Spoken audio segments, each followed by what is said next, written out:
Mpuuga de mapuuga oba finito kulikayo we wabadde okuziika awo olina akatundu mu wabadde obumu ku butundu bw'e Masaka ebyavuddeyo byebyo kate bakutwale ndowooza nga nennabugi simufungiza ate okyalaba bingi finito okyalaba bingi 500M okyalaba bingi 500M walabye ebyo bimu ku kitundu kyo era byotwala ebyabaddeyo wabirabye noyimira ku muzino noga nze sirwana na muganda wange Kyagulanyi tulwanira ki era nga ki tulwanya ebyo okyayina gw'obigamba toyina kibalwanya okakasa nomaliriza n'ogamba noyongera ku ebyo nsobye eyo nti gwe wamuleetera era nga ne banno bwe bagamba Mukaaku Bwanika simanya Kasibante simanya ono omuvubuka we ne Makindye nga bwe muganda buli ajja mu muzindalo nze namuleeta naye mwenna ku mwenna nga bwe muganda nti mwaleeta Robert Kyagulanyi Ssentamu ani yasooka okubasita Mpuuga wa Robert Kyagulanyi Ssentamu wamuleeta ng'omugjawa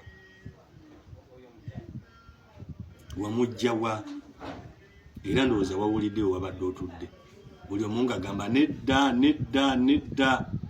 wabadde olowooza nti oyogerera mu mbuzi bantu bakulu bavunaanyizibwa ensonga bazimanyi bategeera buli kimu gwe noyimirira ku magulu go n'ogamba nti gwe wamuleeta naye nga wamuleeta wamugjawa oba ye yakuleeta nga wakikyusizza wakkiriza nti ye yakuleeta abaali batakumanyi twali bangi nobeera mu palamenti 2 terms nga toyina nakakiiko kwoli wadde okulinaana komite eyo weetuulira ne Robert Kyagulanyi Ssentamu naga nti muganda wange jangu beera loopu gwolowooza gwe wali osingamu okutegeera mu balala be yaleka naye yaga nti muganda wange jja tukole ffenna ekifo ekyo ekikuggyibwako n'atakoma okwo n'akwongera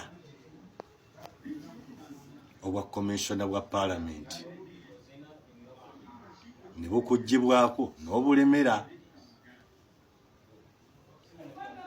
n'obukola ki n'obulemera naye nga obwa komishona bwakuggyibwako era time soon bujja kubeera nga butuddira naye kino kibawe ebyokuyiga mwenna waliwo enjogerega nti entasiima ebula agiwa mukulu finito wawa buli wonna we wali badde okuba eriiso wali baddewo kifaananyi kya Robert Kyagulanyi Ssentamu tetusinza bifaananyi naye wali badde oyina ekifaananyi kya Robert Kyagulanyi Ssentamu oba kukikubira saluti oba kukikola bwoti wali badde oyina ekifaananyi kya Robert Kyagulanyi Ssentamu naye nga lwa nsonga ki mwana oyo musajja oyo okukulengera naga nti kyatukole ffenna kuba ensonga zeyalaba ye nga ye naye bwobanga omaliriza nga bwoti bwomusasudde ffe tubalinze kubanga ekyamazima kutunula butunuzi mabega abantu abaliyo mabega ddala olaba nti balina olugendo lwe basobola okutambuza gw'olaba abantu abo nti balina olugendo lwe basobola okutambuza ddala n'ogguka olulina ne Bwanika waako yennyini yamanyikibwa nga mubiri nti yeesimbyewo kuba pulezidenti naye nga yali awanguddewa Abedi Bwanika era n'oyo kuba alibadde n'ebifaananyi bya Robert Kyagulanyi Ssentamu n'oyo yalibaddeko mu mmotoka ne batimba mu bitanda ne batimba mu madiro gaabwe ne batimba luddawa oba mwambala saati nga muzaba naye nga ziriko Robert Kyagulanyi Ssentamu kulwekyo kyeyabafuula bw'aba nga asasuddwa bw'ati n'ogenda ku mukolo olukuwa omuzindalo n'ovuma n'oyogera kino n'oyogera kiri n'oyogera kino n'oyogera kiri ne Robert Kyagulanyi Ssentamu mwebaza pulezidenti wa Nuupu n'abamuteekateeka bonna mbebaza asirika naye ng'ebigenda mu maaso abirabo naye ng'abantu be yatuuzaako mu SC abantu be yatuuzaako mu motoka ez'obugombe nga ddabo patulo zibakulembedde waliwo n'eziri emabega naye nga byonna Allah yayisiriza ku Robert Kyagulanyi Ssentamu olwaliro babyerabira mbuuga musiimeeko bannange kati ayiise nabagamba luli nti ayiise simayina gyagenda kusibira ku nkulukuta gyakulukuta mu kubanga ali mu kukkirira kibawe ekyokuyiga mwenna bannabyabufuzi nti omuntu bw'abanga avuddeyo n'otunula Juliet Kakande n'otunula oli omuwala we Bukomansimbi atuuka n'ogamba nti nze nabadde simanyi byensayininga ate n'ekirala kyendaba ensobi gye tukola mu nnabyabufuzi okuvaawo nti ate leeta abadde amuyita ssenga nti ate leeta abadde amuyita kkojja nti ate leeta simanyi abadde gw'abadde azaala ezo nno nsobi z'amaanyi kubanga ebyobufuzi otegekebwa oteekateekebwa naye omuntu gwe bajja eri nti asiitinge mu ntebe ya Namaganda yoyo akeera ku makya naga nali simanyi kyensayininga ebintu ebyo ne bikiba kirina kuba kyakuyiga kyamaanyi ensonga eyo naye etunuulirwe mugenda ne mujuliza abantu nti bateekewo gundi abadde amuyita ssenga abadde amuyita kkojja naye ensobi ezo nazo z'amaanyi kubanga muleeta abantu ab'ekibogwe kati oyo omuwala we Bukomansimbi talina na toffaali na limu lyatadde ku constituency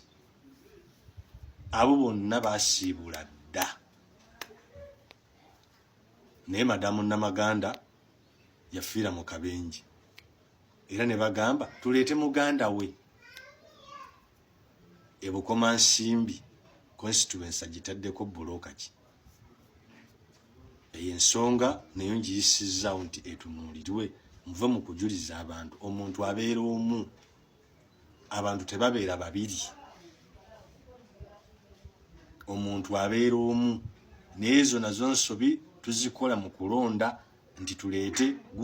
tuleete gundi kubanga mutwagala okusangula balesa amaziga nga tutaddewo omuntu waabwe naye neyo nsobi nsaba etunuulirwe oli bw'aba agenze alina ebisaaniza gye ayitewo mu kakuŋŋunta alondebwe naye nga tetugambye nti ono abadde amuyita ssenga ate ono abadde sisita ate ono abadde gundi ate ono abadde amwagala nnyo ajja ayimirire mu bigere bye naye mukulu Mpuuga tosobola kubeera nga obankingi Bwanika Kasibante Moses Lubega Mukaaku simanya Mabikke Juliet Kakande oyo Juliet Kakande n'oleeta n'amazzi ne bakutwala nga kakaaba lulevawo bamugamba atwala amazzi agenda agayiwe mu lujjalo ekisanja kimu bwe kiti n'okoleramu ensobi musookanga ne mwetegereza n'omanya nti ddala kino kimpisaawo kimama kyange kirinze Joyce Baagala yali patana wange nnyo ow'amawulire bambi n'olwalero